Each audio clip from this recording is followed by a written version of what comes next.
Hello, travel of history channel में आपका स्वागत है।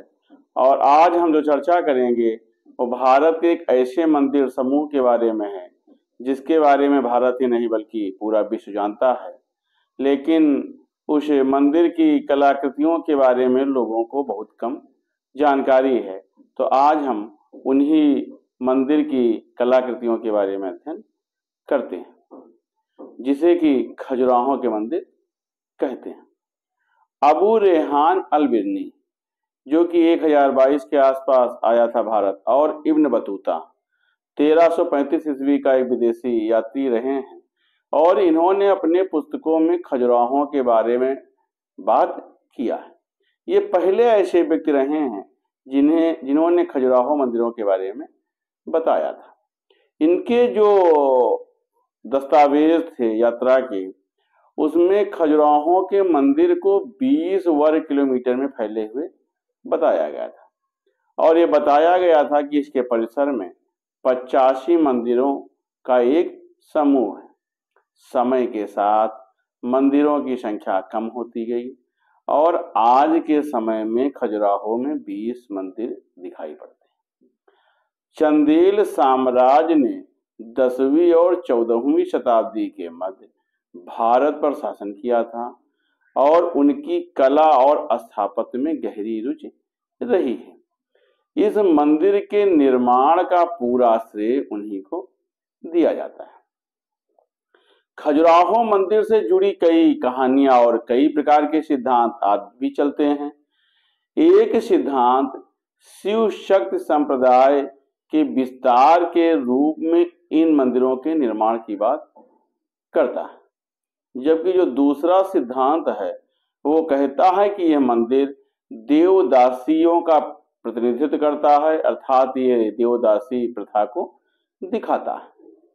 भारत के मध्य प्रदेश के छतरपुर जिले में स्थित खजुराहो का इतिहास अगर हम देखते हैं तो काफी पुराना इतिहास मिलता है। खजुराहो का नाम खजुराहो क्यों पड़ा, सबसे पहले तो हम इस पर चर्चा करते हैं। कुछ विद्वानों का कहना है कि यहाँ पर खजूर का एक विशाल बगीचा था। खाजिर वालिहा का उस समय इस बगीचे को कहते थे, और इसके नाम पर इसका नाम खजुराहो पड़ा था। इब्न बतूता ने भी इस स्थान को जो है खजुराहो नाम से ही संबोधित किया है, और चीनी यात्री हुएनसांग ने अपनी चीनी भाषा में इसे ची ची तो कहा है। इब्न बतूता के अनुसार ये बताया गया है कि इसका दूसरा नाम हजारा भी था, और अलबर्नी ने इसे जेजाहुत कहा है। संस्कृत की भाषा में इस क्षेत्र को जेजाग भुक्ति कहते हैं। चंद्रबरदाई की कविताओं में खजुराहो को खजूरपुर बोला गया है, और एक समय से खजूर वाहक नाम भी दिया जाता था। लोगों का मानना है कि इस नगर के द्वार पर 2 खजूर के वृक्ष थे, इसलिए इसका नाम खजुराहो पड़ा। तो खजुराहो नाम पड़ने में कई विद्वानों के अपने अपने मत हैं, और जो इतिहास है वो यही बताता है कि ये जेजाग भुक्ति क्षेत्र का एक भूमि थी, या जेजाग भुक्ति का एक भाग था। खजुराहो में मंदिरों में उनकी दीवारों पर जो मूर्तियां हैं उसमें ज्यादातर मैथिली मूर्तियां पाई गई, जो प्राचीन काल के मानव के उन्मुक्त स्थिति को दिखाता है, जिसे ना कोई ईश्वर का डर था, ना धर्म का कोई डर था, और ना नैतिकता का डर था। हम देखते हैं तो रखरखाव में कमी के कारण धीरे धीरे ये मूर्तियां नष्ट होने लगी, और लगातार इन धरोहरों से मूर्ति चोरी की भी खबरें आती रही। अधिकतर धर्मों ने अपने ग्रंथों में शिक्ष भावना का विरोध किया है और तिरस्कार किया है, जिसके कारण खजुराहो के मूर्तियों और मंदिरों को अनैतिक, और धर्म विरुद्ध माना गया है। धर्म, राज्य और समाज ने स्त्री और पुरुष के संपर्क को हर तरह से नियंत्रित और सीमित करने का ज्यादातर प्रयास किया है। इसके पीछे हम देखते हैं तो कई कारण रहे हैं। इस प्रतिबंध के कारण ही लोग इस पर चर्चा करने से और इस पर किसी प्रकार की सामग्री लिखने और पढ़ने और देखने से कतराते हैं। मैथुन ना तो रहस्यपूर्ण रहा है और ना ही पशुवृत्त आचरण है। इसे पाप भी नहीं माना गया है और ना ही यह पुण्य माना गया है। यह एक सामान्य कृत्य है, लेकिन इस पर प्रतिबंध के कारण यह समाज के केंद्र में आ जाता है। हम देखते हैं कि पशुओं में मैथुन प्रवृत्ति सहज और सामान्य होती है, लेकिन मानव ने इसे हमेशा अपने सिर पर चढ़ा रखा है। जैसे कि मांस और मदिरा और मैथुन में कोई दोष नहीं है। दोष जो भी है वो मनुष्य की प्रवृत्ति में है और अतृप्ति में है। काम सुख पर भी कई किताबें लिखी गई हैं और इसे एक स्वाभाविक प्रवृत्ति माना गया है, लेकिन मनुष्य ने अपने क्रियाकलापों से इसे हमेशा अस्वाभाविक बनाया है। खजुराहों के बारे में भी सबसे महत्वपूर्ण बात यही है कि काम कला के आसनों को दर्शाए जाने पर भी स्त्री और पुरुषों के जो उसमें चेहरे बनाए गए हैं उसमें एक अलौकिक एवं दैवी आनंद मिलता है। इसमें जरा भी अश्लीलता या भावुडेपन का कोई हमें आभास नहीं होता है। ये मंदिर और इसकी मूर्त शिल्प भारतीय स्थापत्य और कला की एक अमूल्य धरोहर है। इस मंदिर की भव्यता, सुंदरता और प्राचीनता को देखते हुए ही इसे विश्व के धरोहर में शामिल किया गया है।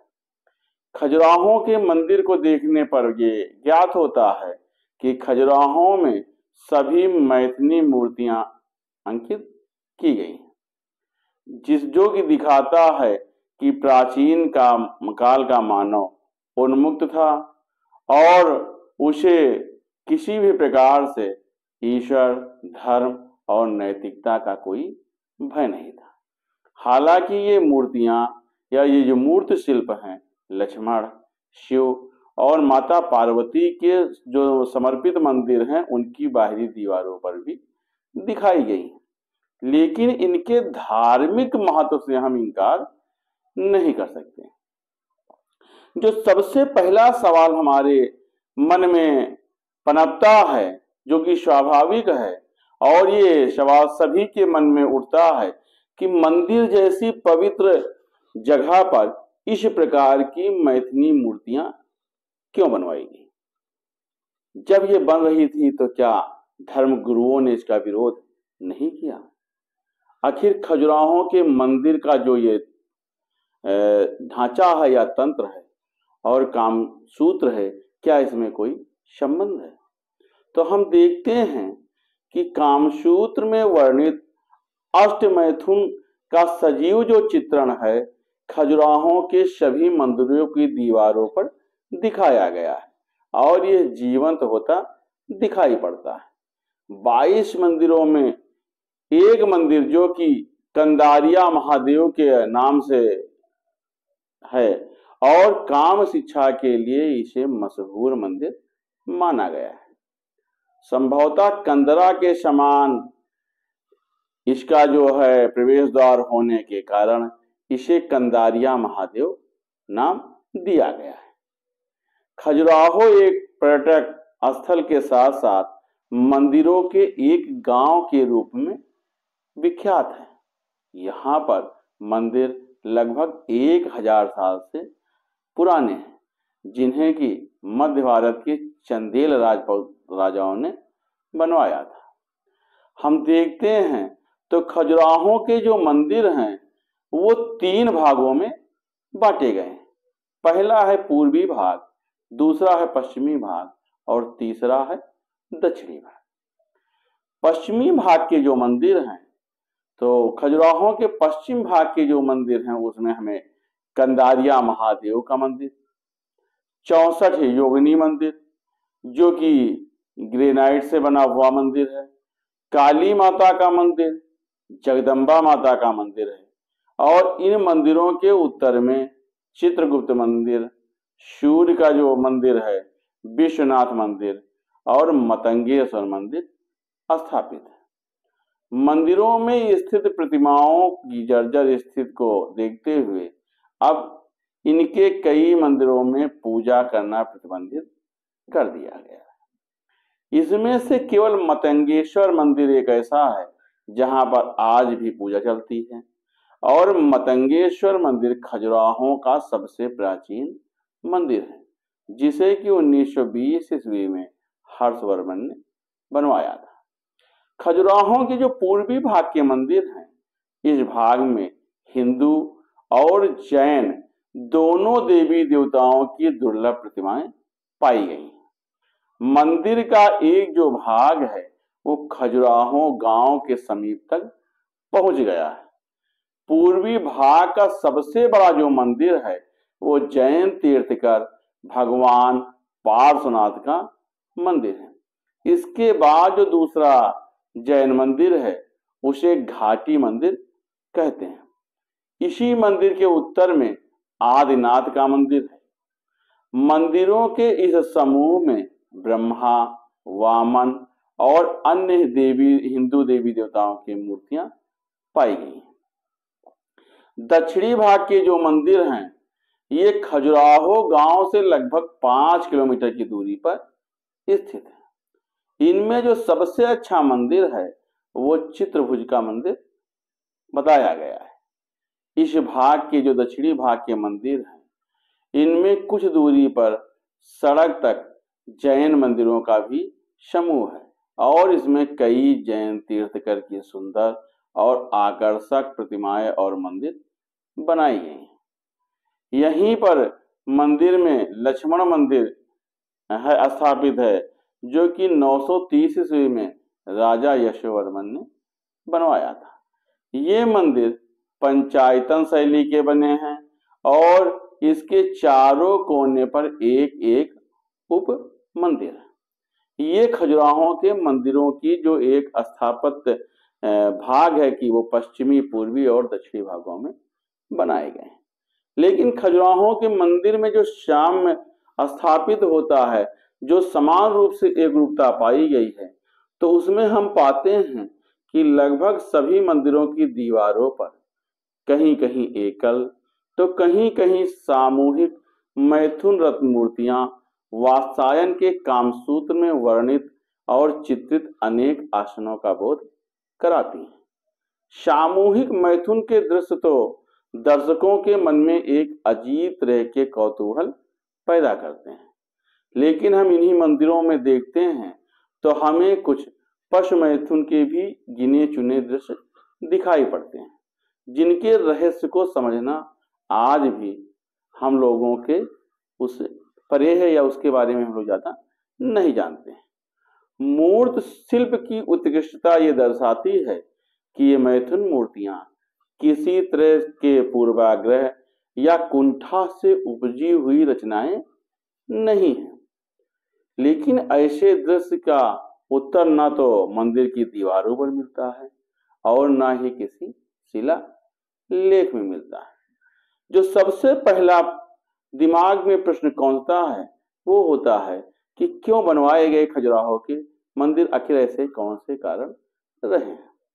उनका अध्ययन करने पर हमको जो सबसे पहला कारण दिखाई पड़ता है कि खजुराहो के मंदिर बनाने का ये सबसे पहला कारण है कि हिंदू धर्म सिद्धांत में एक मत है कि धर्म, अर्थ, काम और मोक्ष, और इन्हीं के सिद्धांत पर ये मूर्तियां बनवाई गई। ये प्रतिमाएं भक्तों के संयम की परीक्षा का हो सकता है एक माध्यम रही हूं।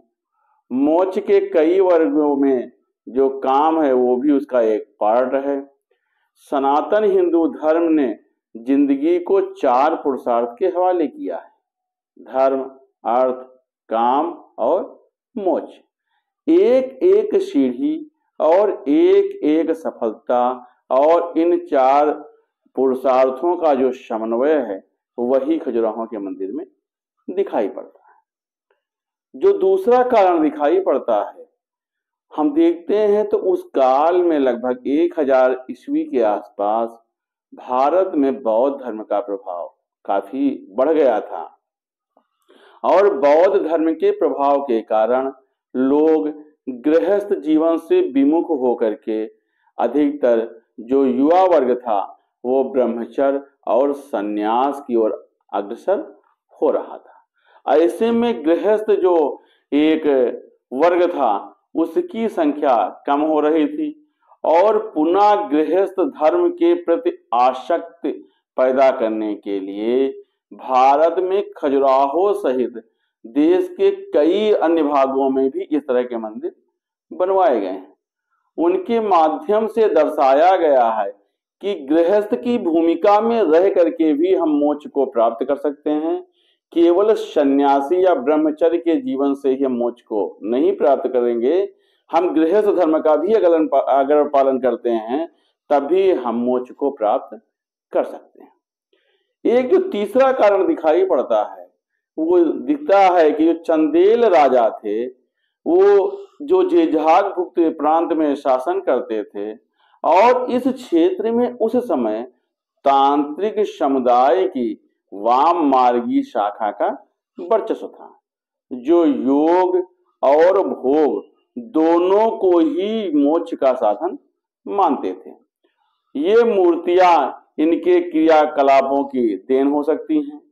वात्सायन के कामसूत्र का आधार भी प्राचीन कामसूत्र और तंत्र सूत्र रहा है। शास्त्रों के अनुसार संभोग भी मोक्ष प्राप्त करने का एक साधन हो सकता है, लेकिन ये बात केवल उन पर ही लागू होती है जो मुमुक्षु प्रवृत्ति के लोग होते हैं। तो इस प्रकार से हम देखते हैं कि ये 3 कारण ऐसे महत्वपूर्ण कारण हमें दिखाई पड़ते हैं कि जो कि दिखाते हैं कि हो सकता है कि इन मंदिरों पर इस प्रकार की मूर्तियों का निर्माण कराया गया हो। एक चौथा कारण जो कि एक कहानी के रूप में हम सुनते आए हैं उसके बारे में बताया गया है कि खजुराहो के मंदिर का जो निर्माण है, ये बुंदेलखंड की में एक जनश्रुति या कहानियां हैं जो बताती हैं कि प्राचीन काल में एक राजपुरोहित खजुराहो क्षेत्र में रहता था और उसका नाम हेमराज था, जिसकी पुत्री हेमवती संध्या की बेला में सरोवर में स्नान करने पहुंची थी। उस समय आकाश में विचरते हुए चंद्रदेव ने जब उस अति सुंदर रूपवती हेमवती को देखा तो उसके सामने उपस्थित होकर के प्रणय निवेदन किया और कहते हैं कि उनके मधुर संयोग से जो पुत्र एक जन्म लेता है वो बड़ा होकर के चंदेल वंश की स्थापना करता है। लोक लाज के भय से हेमवती उस बालक को वन में ही करुणावती नदी बहती है उसी के तट पर पालती है और उसका नाम चंद्रवर्मन रखती है। बड़ा होकर के चंद्रवर्मन एक प्रभावशाली राजा बनता है और एक बार हेमवती उसे स्वप्न में दर्शन दे करके उससे ऐसे मंदिर के निर्माण की प्रेरणा देती है जो कि समाज में ऐसा संदेश दे कि समाज के लोग उन पहलुओं को भी समान रूप से समझ सकें जिन्हें कि वो छिपा करके रखता है। उसका ये संदेशा था कि जीवन के अन्य पहलुओं के समान काम इच्छा भी एक अनिवार्य अंग है और इस इच्छा को पूर्ण करने वाला इंसान कभी पाप बोध से ग्रस्त ना हो, इसलिए इस मंदिर का निर्माण कराया जाए। और जनश्रुति ये कहती है कि ऐसे मंदिरों के निर्माण के लिए चंद्रवर्मन ने खजुराहो के स्थान को चुना था। इसे अपनी राजधानी बना करके वो 85 वेदियों के एक विशाल यज्ञ करता है और इन्हीं 85 वेदियों पर 85 मंदिर बनवाता है, जिसका निर्माण चंदेल वंश के अन्य राजाओं द्वारा भी जारी रहता है। लेकिन आज के समय में ये केवल 20-22 मंदिर हैं और 14वीं शताब्दी तक आते आते चंदेल के खजुराहों से प्रस्थान करने के बाद खजुराहो में सृजन का वो दौर बंद हो जाता है। तो ये भी ऐसे कारण रहे हैं कि हो सकता है कि खजुराहो के मंदिर का निर्माण इस कारण भी कराया गया। खजुराहो में देवी देवताओं के मंदिर हैं, लेकिन जो सबसे ज्यादा हम जानते हैं वो विभिन्न मुद्राओं में जो कि मैथिन रत्न मूर्तियां हैं उसके बारे में ही जानते हैं। लेकिन भारत में खजुराहो मंदिर ही ऐसे अकेले मंदिर समूह नहीं है कि जहां पर इस प्रकार की कलाकृतियां पाई गई हैं। भारत में और भी ऐसे स्थान हैं जिनमें काम सूत्र से प्रेरित रतिरत मूर्तियां या मैथुनी मूर्तियां स्थापित की गई हैं। जैसे कि छत्तीसगढ़ में भोरम देव का जो मंदिर है, हिमाचल में चंबा मंदिर है, उत्तरांचल के अल्मोड़ा में नंदा देवी मंदिर है, उड़ीसा में कोणार्क मंदिर और लिंगराज का मंदिर है, राजस्थान के रणकपुर में जैन मंदिर है, बाड़मेर जिले में स्थित किरांडू का मंदिर है और कर्नाटक के हम्पी में मनुमंत का मंदिर है।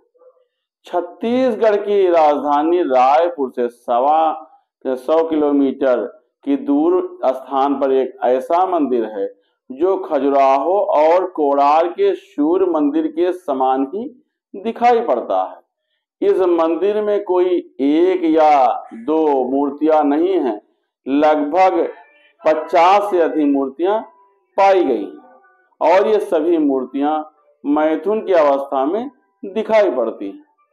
प्रचार प्रसार और सुविधाओं के अभाव में ये मंदिर उस ख्याति को नहीं प्राप्त कर सके हैं जो खजुराहो के मंदिरों को मिलता है। छत्तीसगढ़ में कलचुरी राजाओं का, पांडवंशियों का, नागवंशियों का, इन्होंने अपने कार्यकाल में ही ऐसे कई अद्भुत मंदिरों का निर्माण कराया।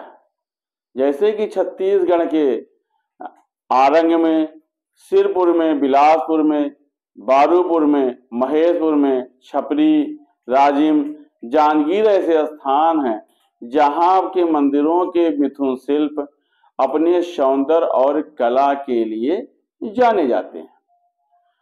अब जो ये मंदिर हैं और इन पर जो ये मूर्तियां स्थापित की गई हैं, उनको जो सबसे बड़ा कारण है वो मोक्ष का ही मार्ग बताया गया है। इन मूर्तियों का ये संदेश है कि पूरा संसार मैथुनमय है, संसार में मनमथ भाव की प्रधानता है, ये द्वैत से अद्वैत का आनंद देती है।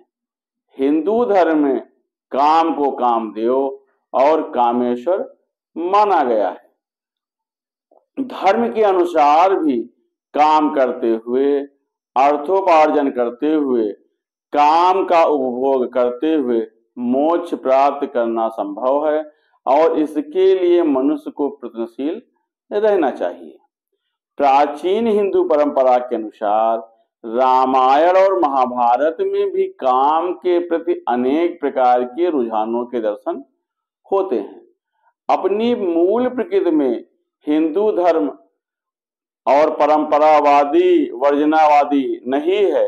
हिंदू जीवन दर्शन में काम की भूमिका और उसके महत्व को सहज भाव से स्वीकारा गया है।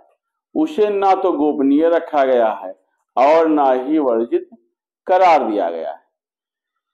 इससे ही सृष्टि जन्मती है और इससे ही सृष्टि की मृत्यु होती है, तो इससे बचना कैसे संभव है। इसलिए धर्म और अर्थ के बाद ही काम और मोक्ष का महत्व दिया गया है। वात्सायन के कामसूत्र का आधार भी प्राचीन काल का काम शास्त्र और तंत्र शास्त्र या तंत्र सूत्र माना गया है। शास्त्रों के अनुसार संभोग भी मोक्ष प्राप्त करने का एक साधन होता है और यह बात केवल उन्हीं पर लागू नहीं होती है जो कि वास्तव में सन्यासी ही हों। प्रश्नोपनिषद में भी ये कहा गया है कि काम के बिना जीवन नहीं है। काम तृप्त मनुष्य की एक स्वाभाविक कर्म है, ये पशुवृत्ति नहीं है। ब्रह्म सूत्र में भी ये कहा गया है, कामा एवैका पुरुषार्था। मनुष्य के मन में काम वृत्ति होती है और काम तृप्ति के उपाय ढूंढना उसकी प्रवृत्ति होती है। जैसे कि हम देखते हैं कि जो मन स्मृत है वो भी साफ साफ ये कहती है कि मांस, मदिरा और मैथुन में कोई दोष नहीं है। ये मनुष्य की प्रवृत्ति है और प्रवृत्ति ऐसा भूतानाम कि ये मनुष्य की प्रवृत्ति है। हमारी परंपराएं भी ये कहती हैं कि मनुष्य अपनी स्वाभाविक वृत्ति का पालन करते हुए उससे ऊपर उड़ जाता है, लेकिन वो लोग इसके उत्तराधिकारी या उसके अधिकारी नहीं होते हैं जिनमें संकल्प और संयम ना हो, जिन्होंने यम और नियम दोनों को नहीं समझा है, जिन्होंने योग के चित्त, वृत्त और निरोधा को नहीं जाना है। खजुराहो में खड़े मंदिर, पुरी में मंदिर जो कोणार्क के मंदिर हैं, ये इस बात का सबूत है कि कभी आपने खजुराहो के मंदिरों में धर्म, अर्थ और काम और मोक्ष की भावनाओं को देखा होगा। नग्न मैथुन की प्रतिमाओं को देख करके आपको कभी ऐसा नहीं लगता होगा कि ये मंदिर में जो मूर्तियां बनी हैं वो गंदी हैं या उसमें कुछ बदसूरती रही हो। इनको देख करके भी हमारे अंदर उनके प्रति श्रद्धा की भावना उत्पन्न होती है। इन मूर्तियों को देखने के बाद एक शांति और पवित्रता का अनुभव होता है।